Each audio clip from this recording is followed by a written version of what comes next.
with that, call to order.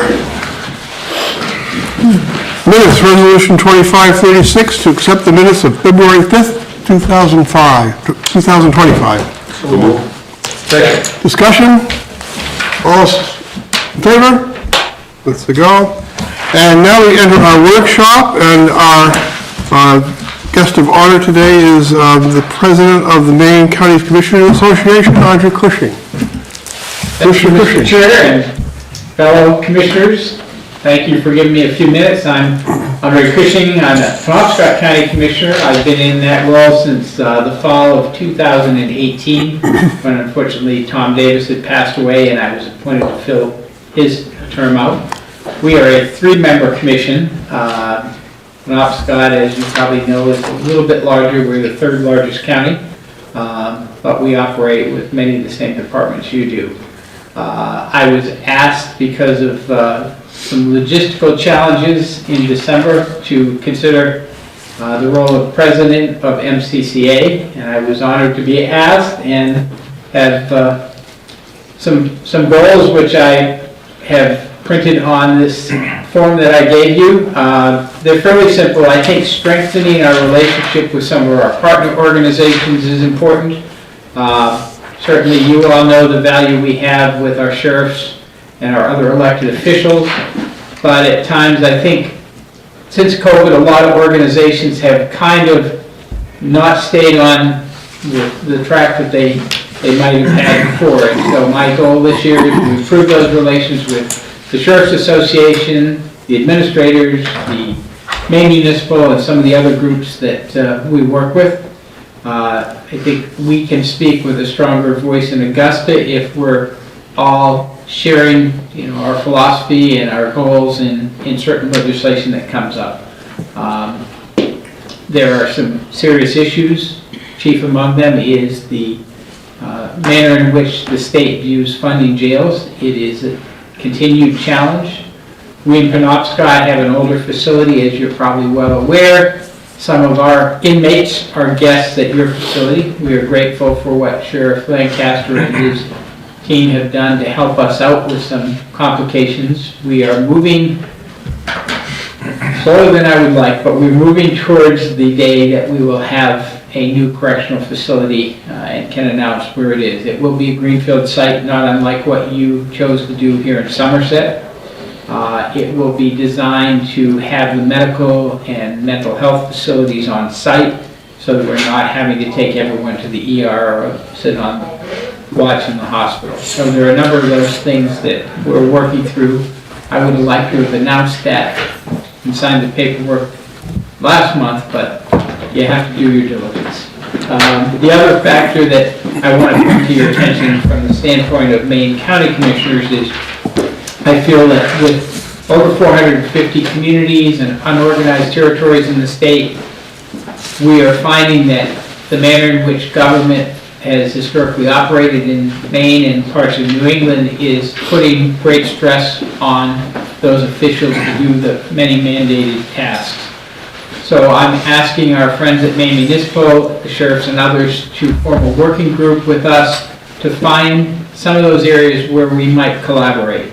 You may have read some of the articles about Cumberland County, which is doing assessing services now and offering a contract relationship to towns that need that.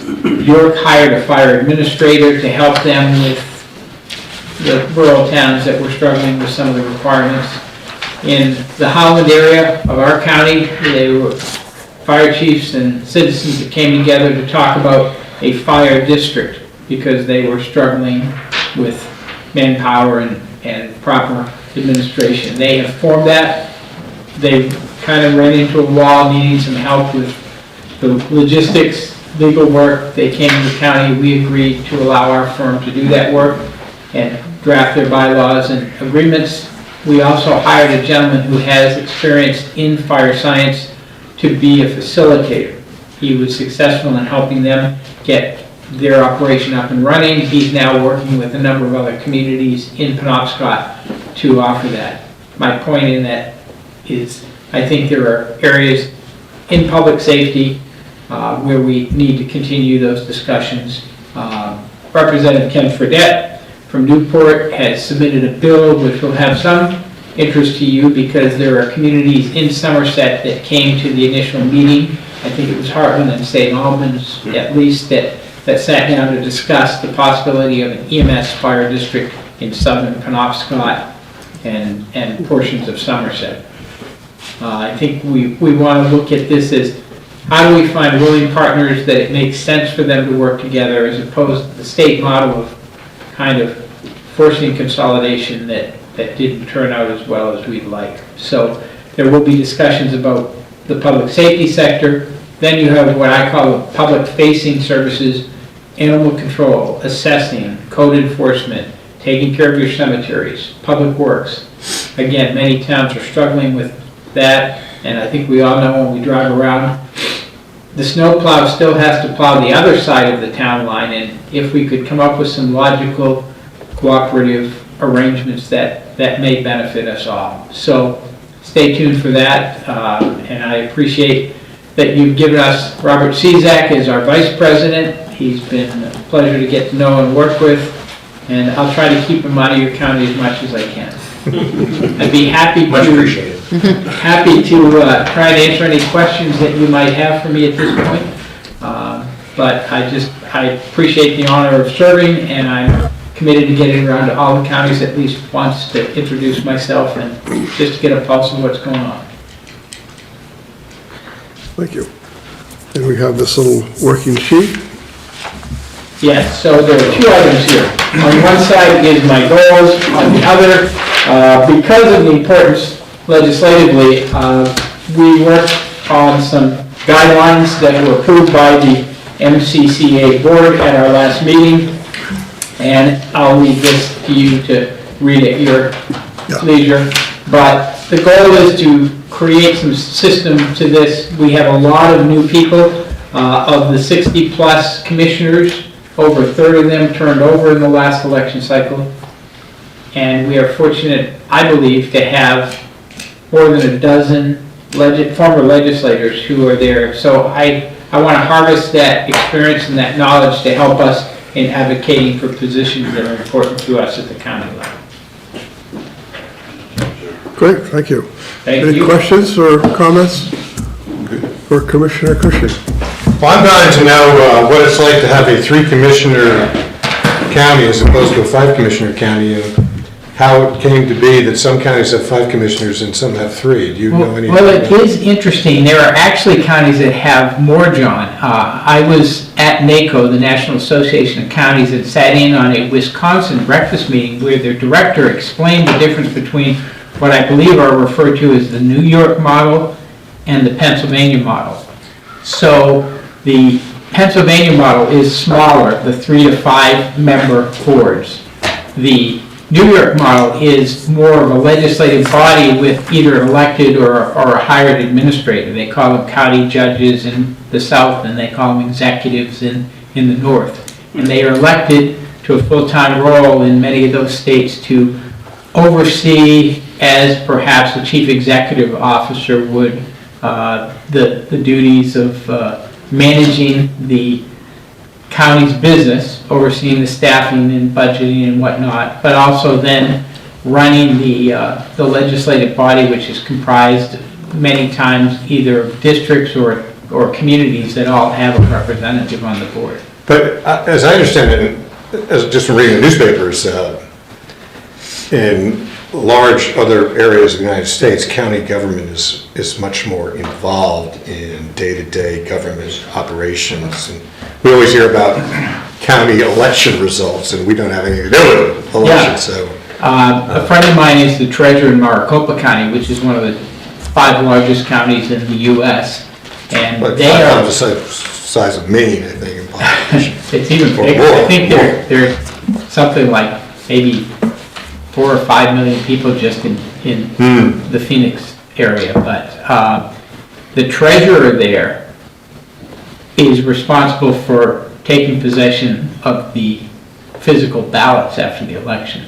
So he was right in the thick of it. If you remember a couple of years ago, there was some question about election results in Arizona, and they were throwing down accusations, insults, and anything else they could. And he was my grade in it because his office they had a vault, and all the ballots were in the vault. Another interesting thing, because I've done some traveling to other counties, other states, you're absolutely right. County government in the southern states and the western states is the go-to. And for those rural states, Wyoming, the Dakotas, even areas of Minneapolis and others, I talked to one gentleman at a breakfast. He was our host at the table. And he represents 17,000 people in his county, but they are the municipal government for those 17,000 people. There are fire districts that are more prevalent in the south and the west. There are school and public works districts, and of course fire EMS is generally handled outside of some of your very large urban areas on a county-wide basis. So, I'm not interested in our county in building a large structure and an empire, but it makes sense in today's world when you need to hire competent people to do some of these services that have a requirement of certain levels of compensation and benefits. You take, I don't know, you've got about 35 towns in Somerset County. Population's what, around 20? 45. 45, that's right, because you've got Fairfield in that area too. For some of these small towns, I've got 19 towns in my district. Only 3 of them have populations over 4,000, and I think probably half of them are under 2,500, but they all have to have those same infrastructure jobs. And God bless the state, they keep adding new ideas for us to work on. So, thank you for the question. So I will say one of the interesting things I found is there are counties around the U.S. where they actually elect their coroners. And I was fascinated by that. I found out in discussion with some of them, a coroner is the only one who can investigate the sheriff.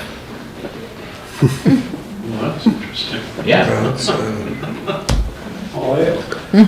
I assume it's when he's alive. I assume that is true as well.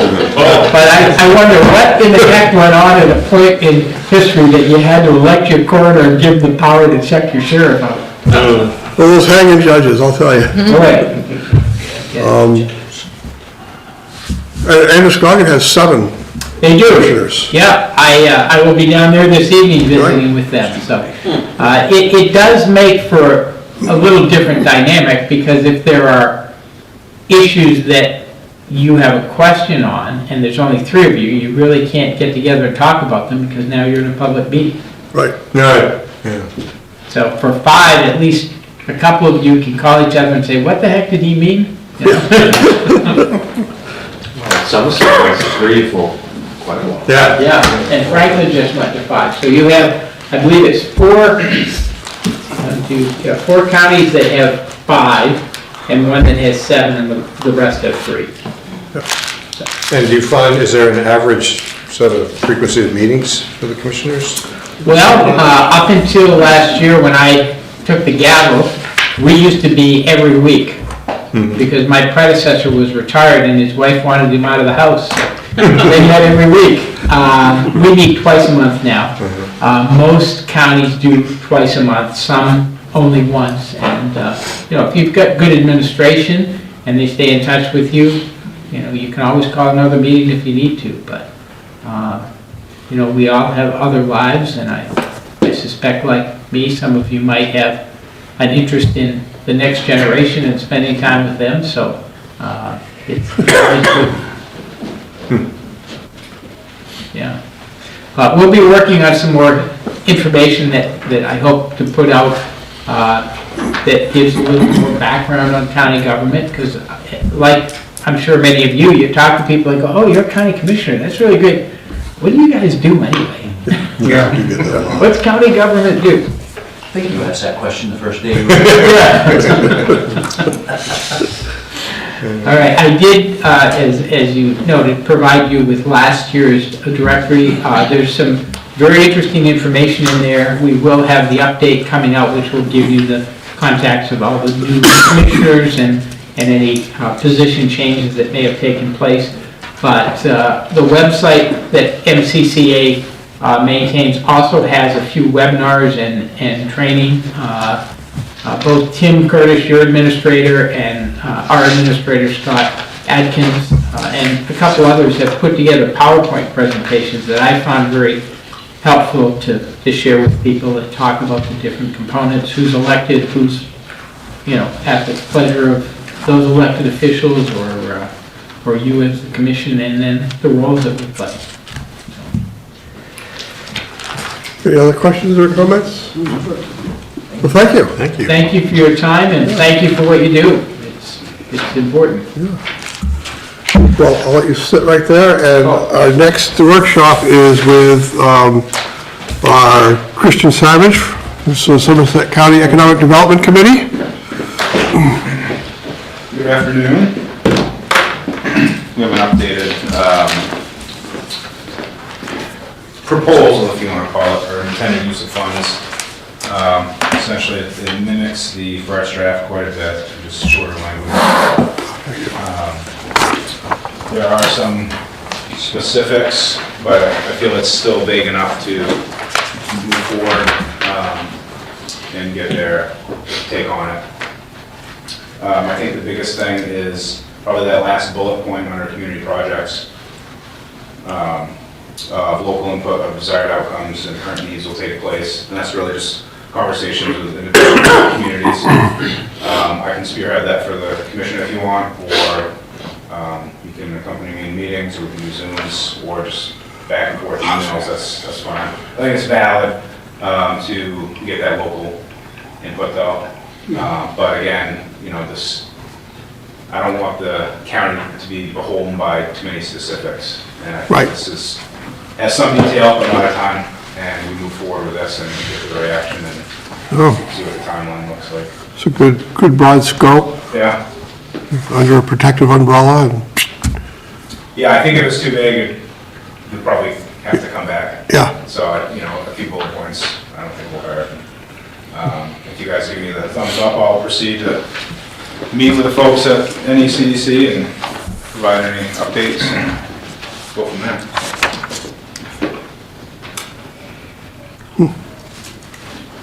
We don't have. I'm ready to give you the thumbs up, but are we doing that in an official capacity? We might as well, we can do that right now too,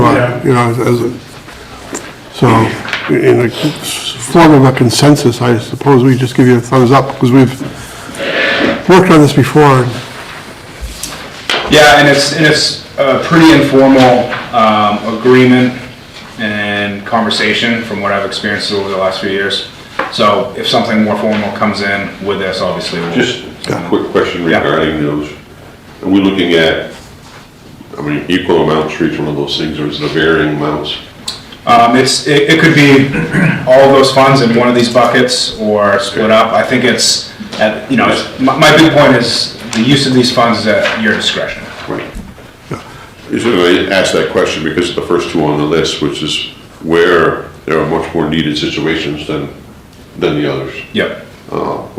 Something we would consider because of the emergency communication and also the problems we have with EMS services and such. Mm-hmm. And that's something to keep in mind as we look at that. Oh yeah, this is, like Christian said, this is a broad, so we can work with it however we want to shuffle the deck. Yep. But it gives them something that they can hang their hat on and be assured that we will be using the money in a way that is beneficial to everybody, them and us.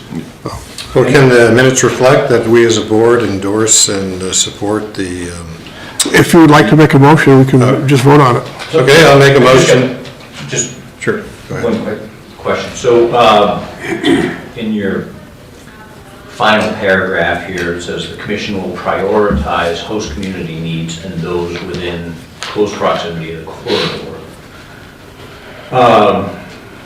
I think using the word prioritize, I think there's a little bit of wiggle room there of if there is a much more dire need outside of the corridor, that we would actually have say.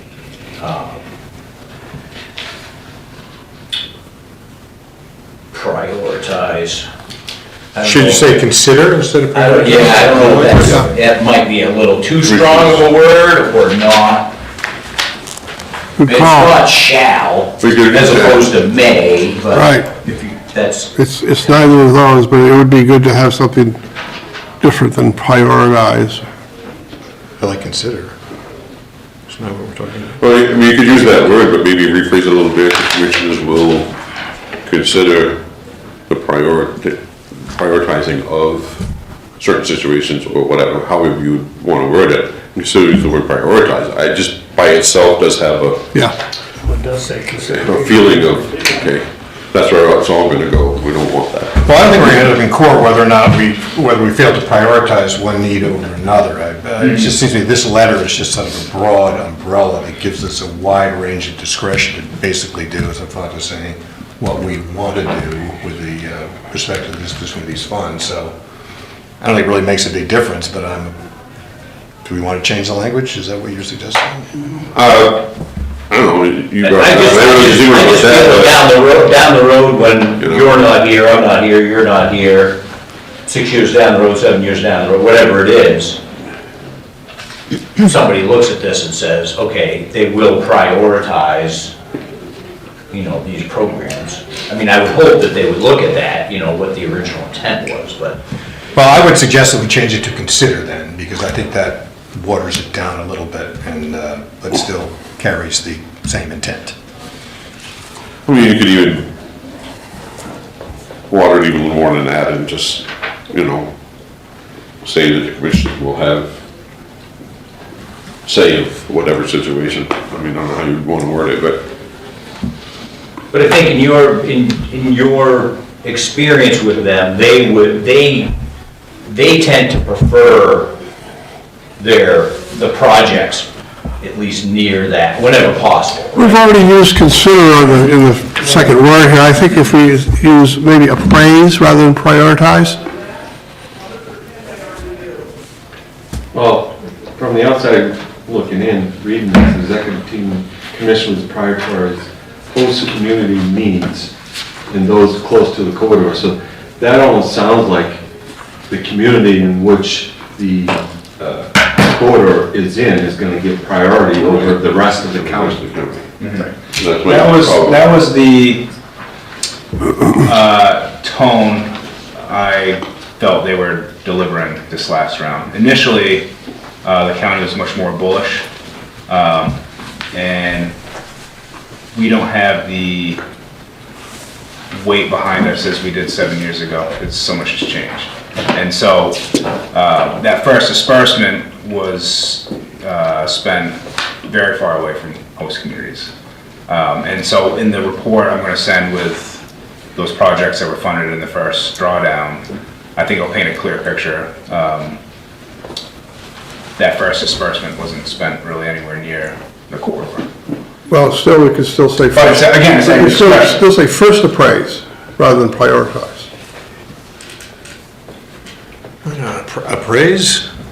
Yeah. I don't get too deep in the weeds here, but I just, that's not the term of art that involves evaluating and, Well, it's Dollars and just a cents. synonym. I mean, what these people need to hear from us, what we're agreeing to, is that we're gonna give sort of first consideration to the corridor area needs. That's all we have to say. We don't have to get any more technical than that or provide a means for doing that or anything else. We just need to put it out there that that's gonna be the way we're gonna operate, which I think is kind of I what we guess, do here. why wouldn't we do this like we do anything else and determine what we decide it goes to on a case-to-case basis? Regardless of where it is, I mean, it just leaves me a little bad taste in my mouth to prioritize the situation and what it could turn into. There are other situations not close to the corridor that are needed more. Well, that's what I like about consider, because we could consider the claim of community in the corridor, but we might say, well, we're considering that, but we find this need, which is away from the corridor, to be more compelling. And so, although we're considering it, we're not giving it to it. Isn't that what we're talking about here? Well, instead of considerations, we could use goals and then have consider. after that. So See, now you've done the word, you've made us we phrase wordsmith. it something like this.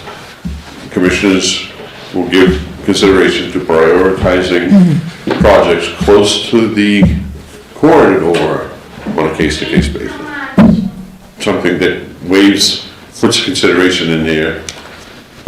But, I mean, to me, priority 2 is too much of it. I mean, we shouldn't have it in there like that, I guess. Well, that's why I was thinking if we said these goals are, and the commission will consider. Or you could leave the language about the corridor all out of it. That's me. And the commissioners will decide. Originally, when this money was allocated to the commissioners, it was up to us what we spent it on, really. Which I think is what the whole paragraph read in its entirety kind of says. Just all, I don't think we don't have to get Christian to totally rewrite it. I think No, it's pretty much covers No, everything. I mean, yeah. If you find that prioritization sort of sounds too much like making an organized list of competing needs and picking the winner and the loser, I think, why don't we just say consider or some other bland term Right. that requires us to think, to Something- take the big picture into account? Something that less pigeonholes us into. Yeah. Okay. Goals and Changing that considers. one word, probably. What was that? Goals and considers. I know where the goals comes in. Goals? Well, the bullet points of the goals. Your government at work. I don't think it'll be an issue. Shouldn't be either way. I'd like to live with it as it is. But I think advancing this, getting this through, will be the Yeah. heavy lift, and then from there will be much easier. Okay, so are we saying, if I'm hearing you right, Mr. President, that if, my motion would be that we adopt this letter, or we support or endorse this letter with the following changes that the last paragraph say, these goals and considerations are, Well, just these goals. these goals as opposed to considerations, right? Right. If you're gonna use consider for prioritize. Well, let me finish my motion. We're gonna Okay. change consideration to goals, and then we're gonna change prioritize to consider. Yes. That's my motion. Yeah. Is there a second? Go second? All in favor? Thank you. We're good. Thank you. Alright.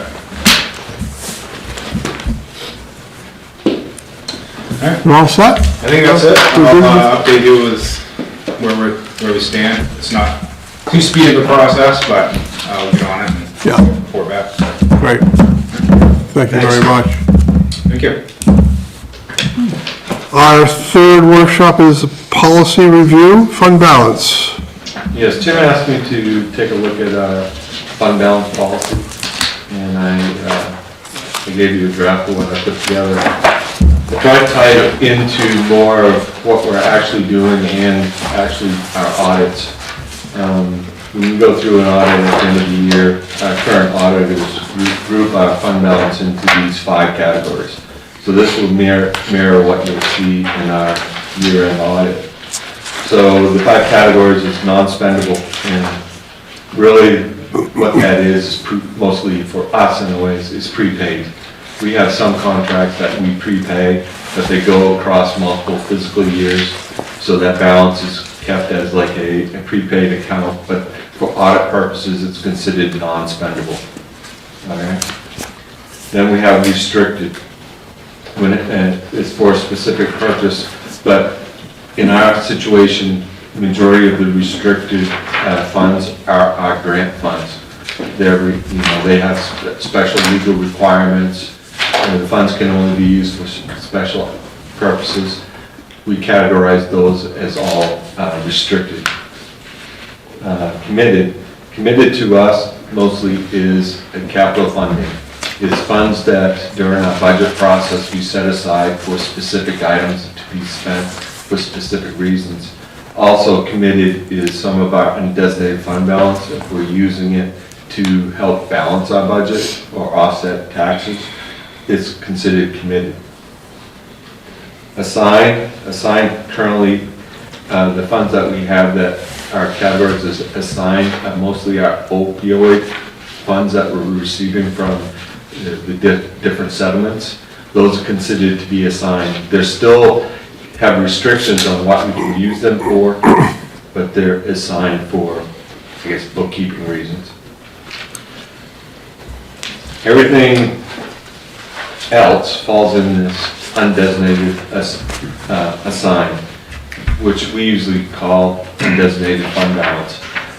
The items that fall into that, I usually, of course, anything that isn't non-spendable, restricted, committed, or assigned, but also for some reason you have a restricted, committed, or assigned fund balance and it runs negative.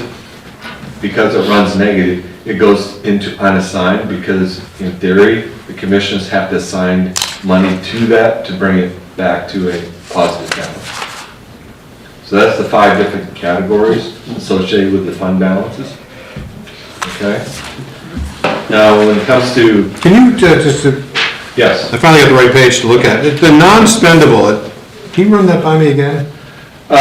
non-spendable items that are, for us, are like prepaid. So give me an example. We have a 2-year contract for a service. We pay all 2 years. By bookkeeping requirements, the expense, I can only recognize the expense of the current year. Then the second year is considered prepaid. But you can't spend that funds. It's considered Right. a asset, but you can't spend it because it's already tied to a specific. Got it, okay, I got it. Thank you. Okay? And then when it comes to surplus funds, you know from this past air conditioning issue that we had at the comm center where we used contingent funds to pay for that. Contingent funds are funds, we currently have a $100,000 balance that the commissioners can utilize if we have an unbudgeted item that is an emergency and we have to fund it. Past several years, we haven't really used that contingency fund that much because of the labor savings we've incurred, so we could actually overspend line items and the savings in the labor wouldn't offset it. But in a year where our headcount is at budget and so on, you may start utilizing these funds more often for emergencies. But when it comes to surplus funds, the first thing that the county needs to do is replenish that. So if we use $20,000 worth of surplus, contingency throughout the year, at the end of the year, the first thing we need to do is replenish that back up to $100,000. After that, then we look at the tax levy. We have a 20% tax levy in the sense that we can hold undesignated fund balance up to 20%. Anything over the 20%, it needs to be utilized for tax reduction for future years. And we'll discuss this a lot more detail when we get into the budget. We start talking to the budget and what funds we're going to utilize to offset any tax, if you want to say assessment that we set up. So we'll get into that in more detail. And then afterwards, you can actually utilize those funds to supply for capital accounts, capital reserve accounts. But we usually do that during our budget process. So this is basically what we currently follow and how our audits run. If you want me to make any changes or anything to that, we can, but other than that, we'll bring it up to date to what we're actually processing. I like your proposal, thank you very much. It made it more clear and concise, so much more direct.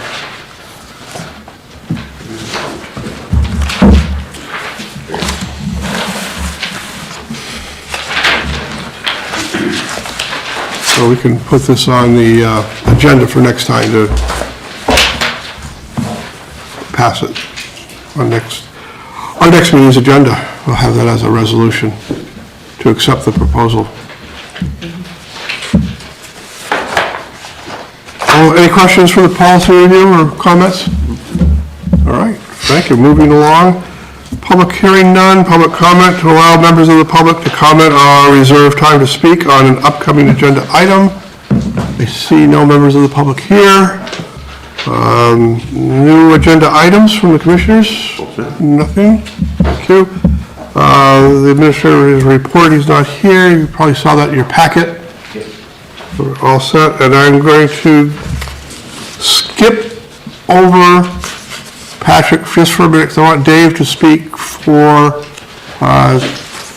UT and the ATV bill for Commissioner Cushing, so that, because he has to go to another meeting. There is LD 557 that's going through the legislature, I guess, right now is proposed. And Thank you. Robert brought that to my attention. And I looked at it a bit today. I called the ATV Bureau in Augusta to see what their feelings were on it. They have a new head of that department, and he was playing kind of politically cagey. He didn't want to come out for it or against it. Just go to the summary in the back still. Yeah. Go to the summary in the back. I kind of read through it, and as board, this board and previous boards, we have discussed ATVs on public ways before. And basically, they're used for two reasons. One, to connect trailheads, because often trailheads can't connect directly. So you have to use a public road to go from one part of a trail to another part of a trail. So that will continue the travel route. The other one is, and this is what's used in many towns, Greenville, Jackman, Bingham, they allow ATVs on the city streets, basically in the downtown sections where the businesses are located. Restaurants, stores, all that, because that's an economic boom for the town. But this is going to make all public ways allowable for use with ATVs as long as your speed limit is 50 miles per hour or less. So you won't see ATVs on the interstate, but the Mill Road and the River Road, any of those could have ATVs going up and down according to this. And I do not think this is correct. ATVs are not passenger vehicles. They are not set up for passenger vehicles. Do the towns have a way to make the ordinance change for them? Yes, there is what they've done is basically turned what exists now and reversed it. Because now the towns and the counties have to say, we're not allowing ATVs on this road or this road. And right now, we're the one giving authority for them to use county roads or the towns on certain town roads. This would then leave it up to us to determine where we want ATVs, or we will allow ATVs to go and where we won't. And yes. If there aren't any ATV trails available, why should they be on the road? Well, that's part of my point. This is opposite of what we've used in the past. And ATVs simply aren't made to be a passenger vehicle. They're an off-road vehicle. Yes, the more modern ones do fairly well on tar, but they aren't set up. You've never seen a crash test to see how your side-by-side did at a 45-mile-an-hour crash into a stone wall. You never see those reports. There's no airbags in ATVs. They're not set up for this kind of a use. And remember when we had this discussion about the Jackson Pond Road and there was a state ATV guy. They have safety standards too. I would think the state ATV department would be shocked by this. That's the one I called. And Brian Bronson, because they're a state agency, they have to wait to be told how they feel about things. Yeah. So if the legislature comes forward and says, this is a great idea, we're gonna pass it, then the state agency has to support the program. From my standpoint, not only are these vehicles unfit for 45-mile runs between Skowhegan and Orange Walk, River Road's public road, so unless Skowhegan or Orange Walk said no ATVs on this road, and it would have to be moved by the towns, then people could use that. And, that I don't think is appropriate. These vehicles aren't set up for it. I don't, How onerous is the effort to, because I know there's been a big problem in Skowhegan. There's a group of people that want ATVs on the road, there's a group that don't want them on the road. We've got them in Bingham and Solon and Yep. Moscow, and I think we just approved it in Canaan. So is it throughout Somerset County, most of the places that it actually makes sense. How difficult is that process? well, the towns themselves have authority on town roads, so if they decide they want ATV access to Main Street in Madison or Norwich, then the town gets together and they said, yep, we're gonna pass this rule, it's gonna be allowed. And usually inside your economic centers, you will have them allowed because it increased businesses. So what about let's say, I'm trying to picture where 201 going through the sky. So anyway, a state road that is under 50 miles an hour, how does that work? Public way. If it's a public way and it's under 50 miles an hour, unless DOT, I believe DOT will fight this bitterly. Right. So that's only my belief. I've not heard. My question is though, so a state road going through a town that has approved ATV access, is there a process there to allow an ATV on state road? I believe the DOT will have to, if this passes, the DOT will No, I'm have to. talking about right now. Right now, you need permission. So you have to go to the state. You have to go- Yeah, they do that in Bingham because they closed the railroad thing. Yep, So they have ATVs on 201. yep. But DOT they has the authority do on not. state roads. Right. So reading through I think the intent is good. The problem I have with it is it takes the authority away from our individual towns, and our individual towns, government closest to the people is best. Yes, I felt that way. Each town decides where they will allow ATVs. We did the same thing at the county level. Each town does it on their level. This is like a blanket. Right, yeah, this is one size fits all. Yeah, and then it's up to each town to determine we don't want ATVs running back and forth in front of the school, on School Street. So then they would have to pass an ordinance saying no TVs on this street or that street or this street. On a road-by-road basis. Yes, yes.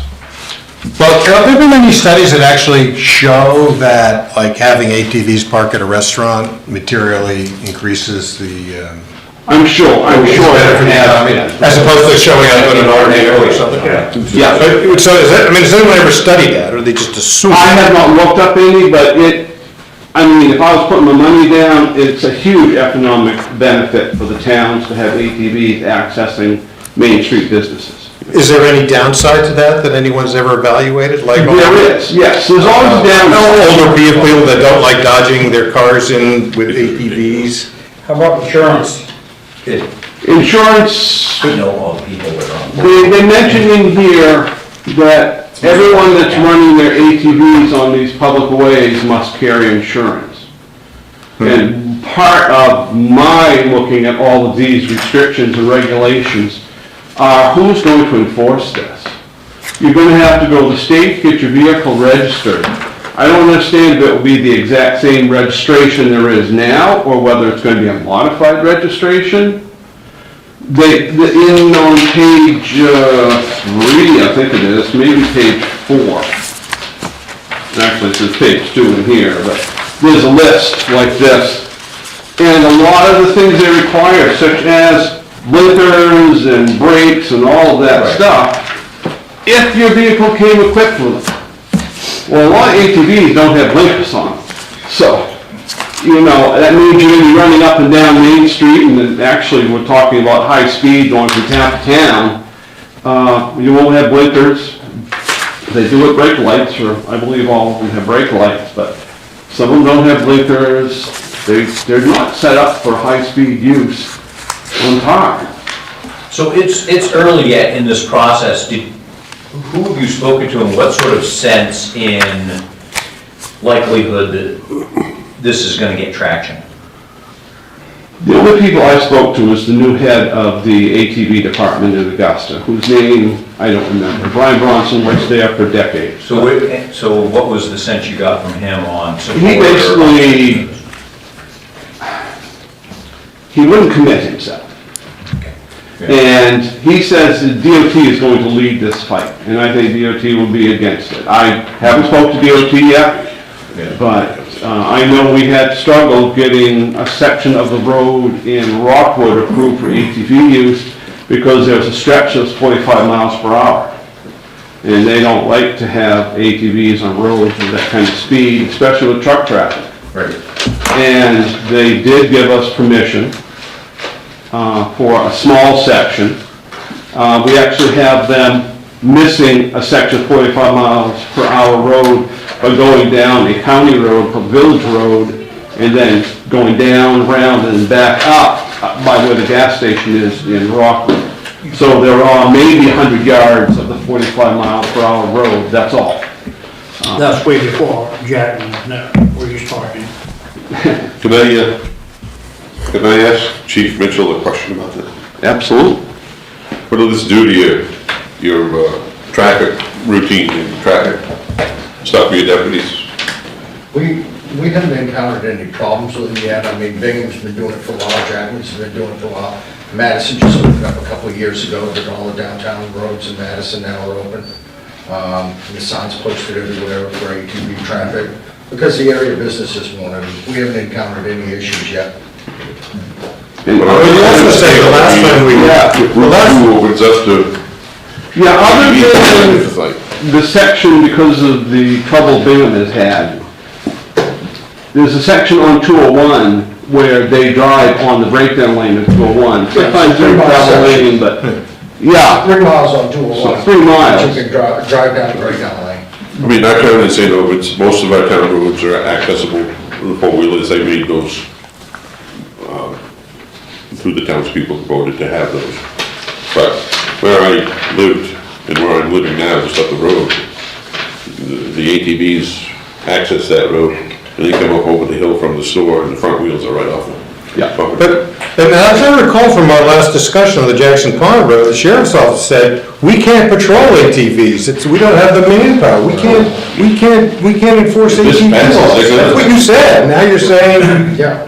which is We it? had, only on that particular section, there was a few landowners that lived there, and obviously they came in here Yeah. to talk about it. Well, they were furious. They had a huge issue with it, just like there's 5 property owners that live one next to each other in Bingham. They all have ATVs going on their property, on the railroad bed. But by and large, the complaints we have about ATV traffic is real minimal. Okay. Yeah, right now, they're restricted to certain areas of towns. My main concern is when they want to drive from town to town on the major roads. Inside towns, that's a town's decision, it's an economic decision. So I understand. But I don't like the idea of driving from Skowhegan to Waterville or to Norwich Walk, or, well, they can't get to Canaan because of Route 2 being 55 miles an hour. But some of these other side roads that are 45 miles per hour, you'd have ATVs on them. So one of the things, and this might actually be a good, maybe one of the first good things for counties to collaborate on. One of the things that we pushed for when it came to legalizing marijuana was on the backside of this, you have inserted in there that every town needs to opt in. So basically, it's a no-go unless a town takes a vote to accept. Every town has to. Right. Right. And- So like with legalized marijuana, right? I mean, it's legalized in Maine, but every town has, alcohol is the same way, you have to opt in. So, I mean, if this gets far enough down the road that it looks like it has a chance of going somewhere, then that might be something we're talking about to push for, have it amended, have an opt-in. Yeah, that would. And that would mean that every other town in the state could say yes, but if one town says no. No. Each individual town, at your town meeting, Okay. has to put it on the warrant, and they say, do we want to live by this law that the legislature put in? Wouldn't it be better just not to pass the law, than to sort of veto it on a town-by-town basis, marijuana? I didn't realize you had that power, What? that you could veto it. The veto, I'm hoping the legislature will not pass this, it's a problem in search of a solution. It needs to be- It's just flipping the existing system on its head. I think each town should determine where they want or where they will. Which is the existing system. Yeah. Exactly. I agree. Completely. I brought this to Dave's attention because it came up on our Maine County Commissioner Association's Legislative Policy Committee. It's a fiscal and liability nightmare. Yeah, so I thought I would get Dave's opinion, and especially since he's, knows all of, and he's all about our UTs. And then as a consensus with this commission, for Andre to have and take back to the LPC, are we all in favor or against this bill? I think the consensus sounds like we're not in favor of this bill, Not as it's not as it current, and is. it's And Given information, I will testify. Joel had a great compromise. What I would like to see, I mean, just from my own standpoint, is I looked at things today, I read through this, I picked up things I thought was wrong, but I would like to hear a proponent of this bill explain their reasonings why they think this is a good bill. And then I can decide, you're right, you've convinced me, or no, I don't agree with you. I would like to see that. I'm working on getting you that answer from the sponsors right now. Okay. Bring him in, ask him a few questions. But now you've got the flavor of the room. If Yeah. I may, my observation from my years there is it's okay to let a bill that's not ready for prime time die. Yeah. Yeah, Exactly. yeah. Well, that's what I mean, and that's the other thing, is this a bill that It's like a constituent wanted them to put in, and This is why they're doing it. Yeah. They did what they were asked to do. right.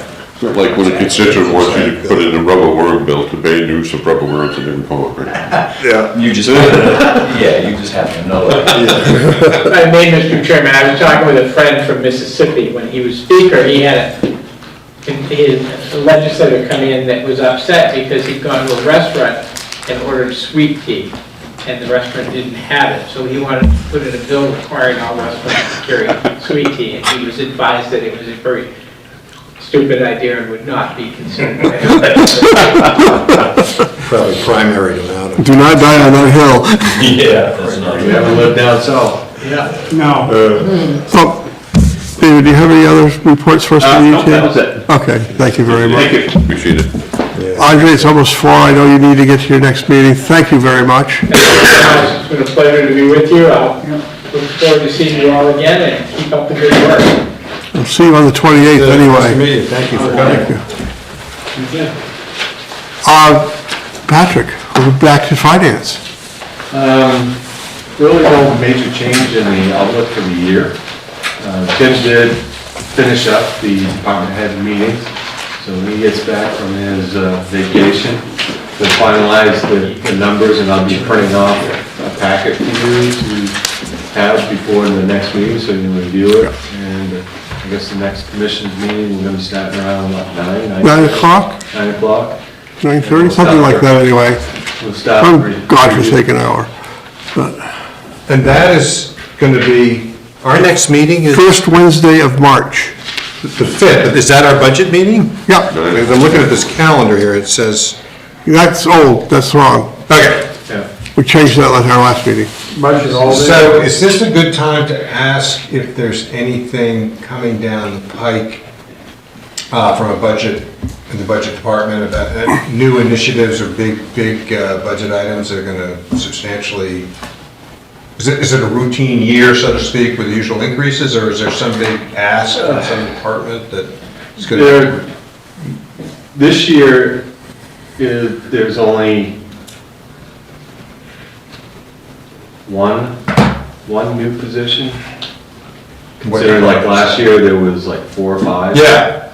So and when it comes to the capital is actually lower than last year, so this year's, I would say is probably a normal year. So there's no real huge spikes, there's no $1 million, or $600,000, upgrade for the comm center when it comes to their communication. There's no dark fiber link for $1 million. There's nothing like that, it's small. Small is good. And the smart vests and the AI cameras and, Those are already in this year. We actually already made the down payment for those. You will see that the annual maintenance fees will be included in there, but those are about $100,000 a year, but you got roughly $65,000 when it comes to WatchGuard, maintenance agreements, and so on, offsetting that, so you're only gonna see about $35,000 increase related to that. and the new position, what department is that? It's gonna be the FOP, it's another patrol officer. And this will be the final patrol officer for the current, I wanna say Manning, the staffing levels.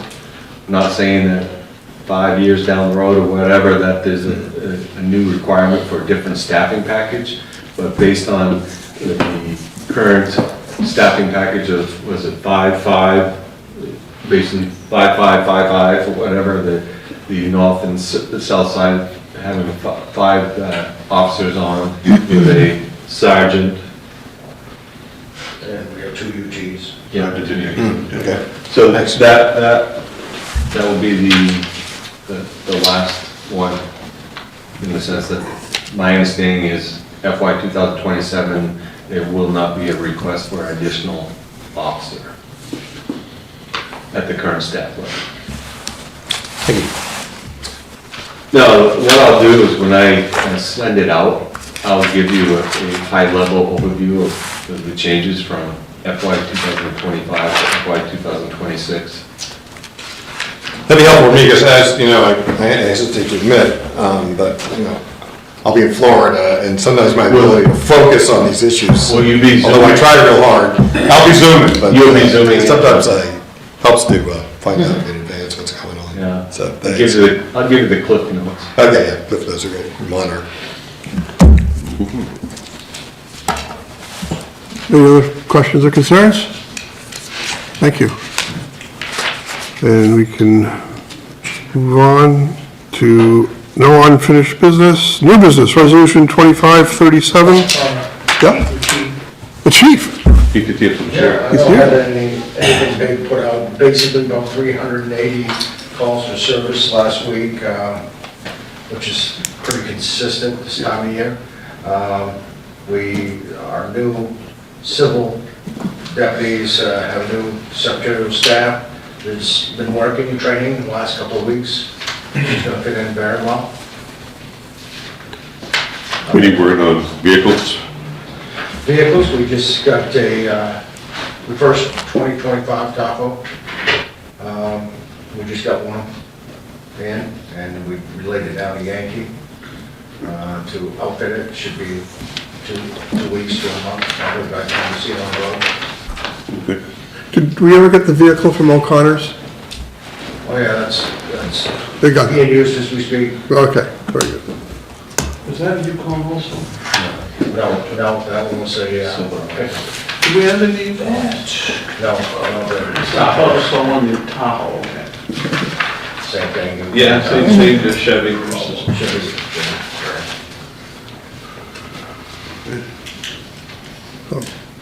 Any other questions or concerns? Okay. I did read the news, and I sent you all the news report, so you can look at that regarding one of our corrections officers. Thank goodness we're still hiring. So, anyway, I have nothing to say about that, other than it's an ongoing case, and it's being well reported.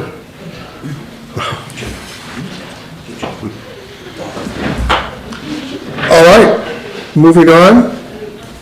You're all set, we're all set? Thank you. New business resolution 2537 to approve the recommission of Deputy Ian Shalit, thank you, for the Somerset County Sheriff's Office. So move. Discussion, all in favor? So go. No capital reserve, no unorganized territory. We have warrants. So resolution 2538 to approve the treasurer's warrant for general fund, Somerset County Jail, unorganized territories, and TIF tax revenue for a total of $149,748.94. So moved. Second. Discussion? All in favor? Good. Miscellaneous items, discussions only. And a couple of things. After talking to Chairman Cezak here a little while ago, I did stop in to see Adam at A&G Shooting regarding our confiscated firearms. Well received, a little bit of a meeting. He is very interested in helping us with that if we decide not to destroy it, which he thought was a really ridiculous idea. That he would come help us after we've inventoried, look at everything, assess its value, and give us a price that he would pay for the whole lot. So he doesn't want them destroyed. So, I mean, he does business with the sheriff. So, I mean, it's a good pairing, and I think it'd be a little more comfort level in terms of the sheriff, in terms of, we might save a little bit of money, but money is money. And, there might be something that the sheriff's department could use to pick up something that we wouldn't have to put in the budget, or. Well, that's the whole point of that. So, I mean, looking at it that way. Second thing is that Commissioner Cushing talked about Ken Fredette. Ken reached out to me last week from Cook County, because he's a legislator again. Yep. And he's put this bill in for EMS services. It's a great bill. I've looked over parts of it, talked to other people that went to the meeting about it. And there's a sense that this should be more regionalized, because it really would help out our EMS services. It's very expensive, yeah. So he and I are gonna meet via phone call this week to kind of go over a little bit more, and then he might wanna come and just kind of share a little bit about it, so that we can look at it and see, what input we can have and what we might be able to do to help regionalize that and connect it, not just from Upscott County, but the connecting counties, and really kind of Right, and specific. And then the third thing is, you just mentioned the new camera systems that the deputies have. I had a chance to talk to one of the deputies the other night at the store there in St. Albans. He said it is, without a doubt, the best thing that has ever happened to Somerset SO and the deputies. He said it is phenomenal. He said the report times have been cut immensely. Are these the best you're talking Yes. about? Oh, great. He was just like crazy happy about the whole thing. And Good. That's so he was wonderful. sharing me some of the situations, and how it just has really cut down on the report time. Of course, they have to go over the report, but it's a considerable amount of less time, and the reports, from his perspective, are very accurate when they come to them, so it was good. And then the other piece he said was that he really liked the new uniform Oh, good. and how everything carries on that. He said it was so much better. So I don't know if that's the general consensus, but I mean, he was really excited, so I thought I'd bring that. What color are they? Because he said to say, thank you for the approval of the new camera system, because it's really good, so. That's all I had. They green now? Yeah, and I don't know if they got it for everybody, but there's just some people, We he haven't really stopped. was wearing them. There's only two people that Yeah, have so, them. this young fellow was wearing them, so. They're trying out stuff like that. so you ship Nice to them. see that they, that these things are working out effectively. Here it is, there's $5 fees for. It was well worth the approval. One thing I want to get back to you on, with respect to the guns, I did speak to the sheriff, and I did ask him if he could find a grant that would pay to destroy the guns. Then that might be a way to go, as long as we've got some revenue. So that might be something that comes up before us, as well. just, I don't think there's anything out there. From my point of view, I'm gonna do everything to make sure those guns aren't destroyed. Well, since we're talking about it, I'm all for, first of all, letting the sheriff handle it and use his discretion, but I would think his discretion would include if they found if a $1,000 hunting rifle was confiscated or a valuable gun was confiscated as part of a criminal investigation, that would be sold. But if you had some piece of junk Saturday Night Special that was just used, just a piece of junk pistol that is just used for crime, And these are the, melt it. these are the things that. It's all up to him. And I mean, at AG, and he said, I wouldn't be in favor of destroying anything, but he said, any guns that are unmarked or really have any. Right, they're illegal. And I talked to the sheriff about that, and I told him that we do have an unmarked pistol, and I said we could take that apart, throw away the piece that's unmarked, and sell the other pieces for parts. Because those are always junk. You get into. It's not necessarily junk. And that's what Adam said, he said there are gonna be guns within that collection that aren't valuable. Right. And he said, what I wanna do, if you guys agree to it, is come in, do a full value, and then offer you a price for what's there. And then there are some that we're gonna have to get rid of, because they just can't be. Right. Yeah, no. legally pushed.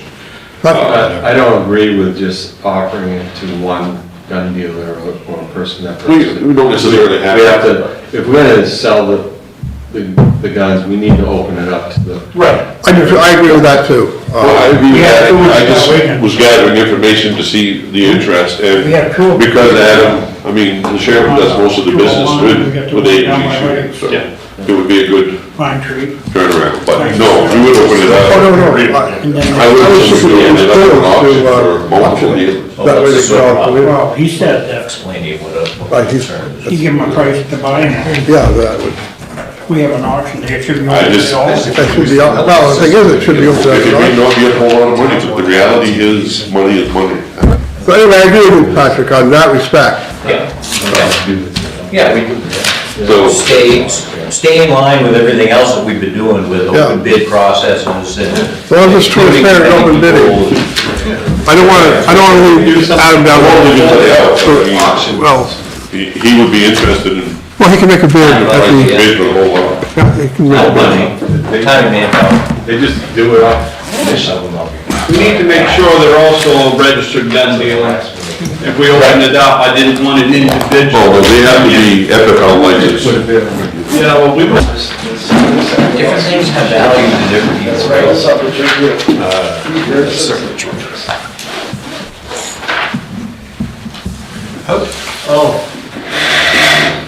You notice that the meetings get done faster when Tim's on? That's what means. Gabby. Right. Take that. Not as much as you do. No, smaller staff. So you get started. Where is Tim? Down at his house somewhere? I don't know where it's going, he might be in Oklahoma. Oh, right, picture something. I don't know if it's sunny south or if it's really cold south, but. What day was it?